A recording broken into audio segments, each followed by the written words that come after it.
राम के प्रणाम कीजिए।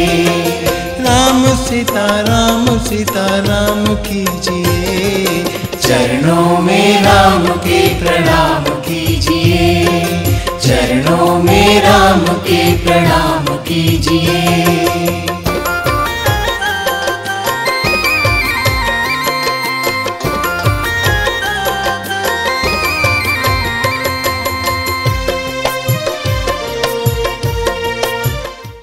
राम मंदिर में तैयारियां पूरी हो चुकी हैं, अयोध्या को भी सजाया जा चुका है, लेकिन जो सबसे खास काम है वो ये है कि रामलला आखिर कौन से परिधान पहनेंगे, किस दिन कौन से परिधान पहनेंगे। ये तमाम ऐसे सवाल हैं जिनके जवाब आप भी जानना चाहेंगे और उन वस्त्रों की झलक भी आप देखना चाहेंगे।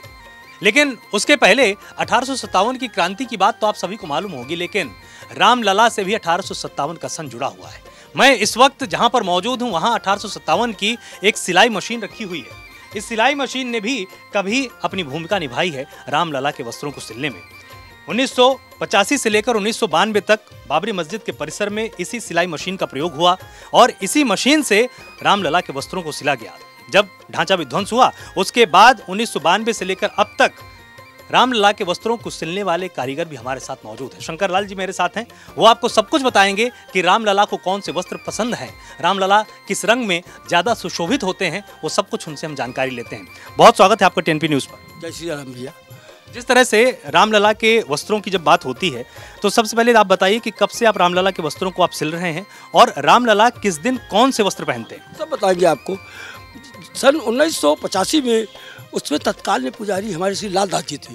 उनके माध्यम से हमारे श्री पिताजी श्री बाबूलाल जी और मेरे बड़े भाई साहब भगवत साहब पहाड़ी और मैं शंकर लाल, ये तीनों आदमी वहाँ जाते थे। एक बड़ी मशीन ये और एक छोटी मशीन ये दो मशीन वहाँ दीवारी ढांचा के नीचे धरी जाती थी और हम दो भाई सिलते थे, पिताजी अमनिया करते थे। वो ये क्रम 92 तक चला। जब ढांचा गिरा, ढांचा गिरने के बाद प्रभु हमारे टाट में आ गई तो हम लोग भी यहाँ पर आ गए और पुजारी जी के माध्यम से पोशाक सिलते रहे और वहाँ पहुँचाते रहे। हमारे जब श्रीमान महाराज जी, हमारे जोगी जी महाराज जब यहाँ मुख्यमंत्री हुए तो एक वैकल्पिक मंदिर तैयार हुआ, उसमें प्रभु हमारे टाट से ठाट में आ गए। अब तो क्या पूछना है। हमारे प्रधानमंत्री जी, श्री प्रधानमंत्री जी आए, भूमि पूजन किए। उस समय दो वस्त्र बना था, एक हरा एक भगवा रंग का। तो हरे रंग में जो मखमल का पोशाक था उसमें हम लोगों ने 9 रत्न जड़ा और वो ठाकुर जी हमारे धारण किए और भूमि पूजन किए जब प्रधानमंत्री जी।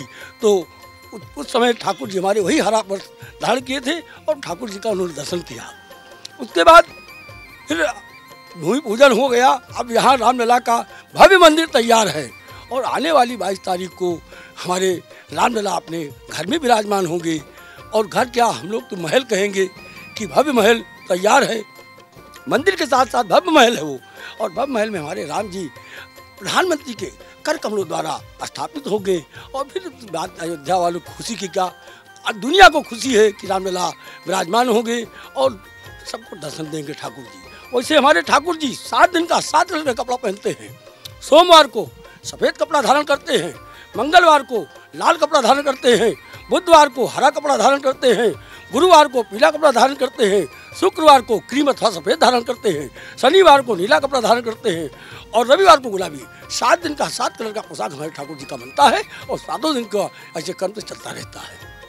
जिस तरह से तमाम लोग आपके पास आते होंगे और वो पूछते होंगे कि रामलला के वस्त्र सिलने का आनंद कैसा है, ये हम आपके मुख से एक बार सुनना चाहें कि भगवान के वस्त्रों को सिलना और उनके बारे में निश्चित तौर पर लोगों को बताना और उनको सिलना, उनको पहनाना, ये अपने आप में भी एक वरदान की तरह है। आपको कैसा महसूस होता है? हमको तो महसूस क्या, हम जब ठाकुर जी का वस्त्र सिलते हैं तो फिर क्या पूछना, आनंद ही आनंद।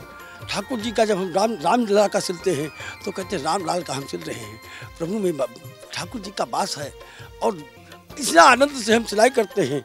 लोग डिजाइनर से डिजाइन करते हैं लेकिन हमारे पास कोई डिजाइनर नहीं है, ठाकुर जी ही खुद डिजाइन करते हैं। हमारा केवल हाथ चलता है, ठाकुर जी डिजाइन करके अपना खुद पोशाक बनवा लेते हैं। अब हम और क्या कहें, एक तो अयोध्यावासी, अयोध्या में पैदा हुए और मिला ठाकुर जी का सेवा, अब इससे बढ़ के और क्या चाहिए खुशी। जिस तरह से यहाँ पर शंकर लाल जी ने बिल्कुल साफ किया कि हम इसमें कुछ भी नहीं करते हैं, जो भी करते हैं वो प्रभु श्री राम ही कहते हैं, वो कहते हैं और हम कर गुजरते हैं। तो निश्चित तौर पर इन्होंने भी इस बात का ही परिचय दिया कि राम सब में ही है। राम इनमें भी हैं और उन्हीं से ही प्रेरणा पाकर वो लगातार अपनी कलाकारी से, अपनी कला से प्रभु श्री राम के वस्त्रों को सिलते हैं और उनको भी सुशोभित करते हैं। यही राम राज्य है और इसी संकल्पना पर लगातार अब भारत भी आगे बढ़ने वाला है। हर कारीगरी, हर उस छोटे से छोटे कारीगर को अपनी पहचान मिलेगी जो कि भारत का निवासी भी है और भारत में उस कला का धनी है जिसको निश्चित तौर पर विश्व पटल पर पहचान मिलनी चाहिए। कैमरा पर्सन कमल रावत के साथ आलोक शुक्ला, टीएनपी न्यूज।